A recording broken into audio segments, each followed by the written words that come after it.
What if everything you had, your wealth, your security, your identity, was taken away in a single moment? Would you break or would you rise? This is the story of Zeno of Citium, a man who lost everything and in losing everything found something far greater, a man who turned suffering into strength and pain into wisdom. Zeno was not born a philosopher, he was born into comfort. In the ancient city of Citum, he lived as a wealthy merchant. His life was stable, predictable, and successful.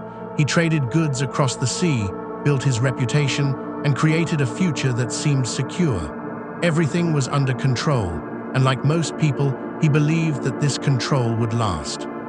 But life has a way of changing everything when you least expect it, not when you are weak, but when you feel strongest. One day, while sailing across the sea with his cargo, a violent storm rose without warning.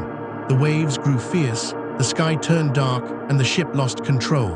In a matter of moments, everything he had built was swallowed by the sea. His wealth disappeared, his plans collapsed, and his old life ended. Zeno survived, but survival did not feel like victory. He arrived in Athens with nothing, no money, no status, no direction, just a man standing in a foreign place with an uncertain future.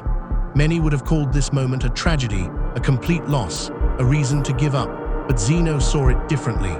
Much later, he would say that he made a prosperous voyage when he suffered shipwreck.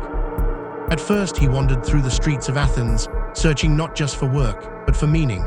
One day, he entered a small bookstore and picked up writings about Socrates, a man who valued truth over comfort, wisdom over wealth, and character over everything. Zeno was deeply moved by what he read. He realized that there was another way to live, a way that did not depend on external success or material possessions. He asked the bookseller where he could find men like Socrates, and that simple question changed the direction of his life. He began studying under different teachers, learning philosophy not as an idea, but as a way of living. His journey was not easy. He struggled financially, he faced criticism, and he often felt like an outsider. His quiet nature made him a target of mockery, and his lack of confidence held him back. There was a moment that became a turning point in his life. One of his teachers asked him to carry a pot of lentil soup through the city. Feeling embarrassed, Zeno tried to hide it as he walked, but his teacher struck the pot, causing the soup to spill over him, and said, "Why are you running away? Nothing terrible has happened to you." In that moment, Zeno was forced to confront his fear of judgment, his attachment to pride, and his desire to appear important. That experience broke something inside him, but it also freed him. He began to understand that shame, fear, and pride are not imposed by the world, they are created by the mind, and if the mind can create them, it can also overcome them.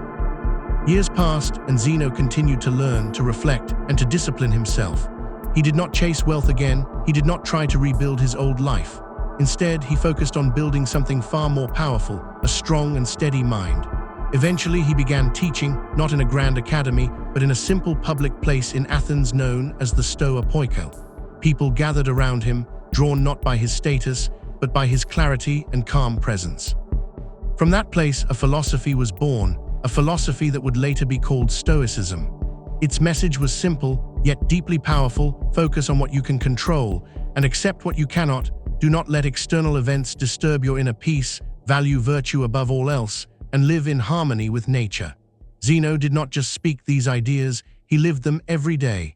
His life itself became his greatest teaching. He wrote many works, including one known as The Republic, in which he described an ideal society, a world not driven by greed or unnecessary conflict, but guided by reason, cooperation, and virtue. Although most of his writings were lost over time, his ideas survived through the teachings of others and went on to influence great thinkers like Seneca, Epictetus, and Marcus Aurelius. Zeno's life was not easy.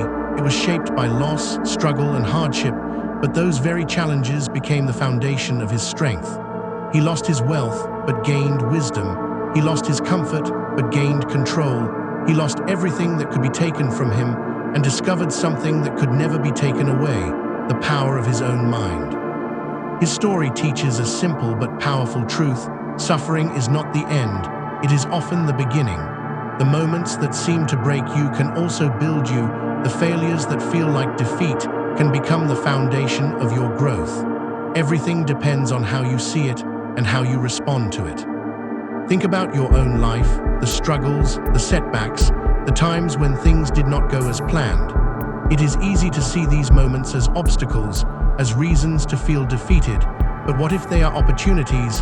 What if they are shaping you into someone stronger, wiser, and more resilient? Zeno walked out of a shipwreck, not as a victim, but as a man who would change the way people think for centuries. His life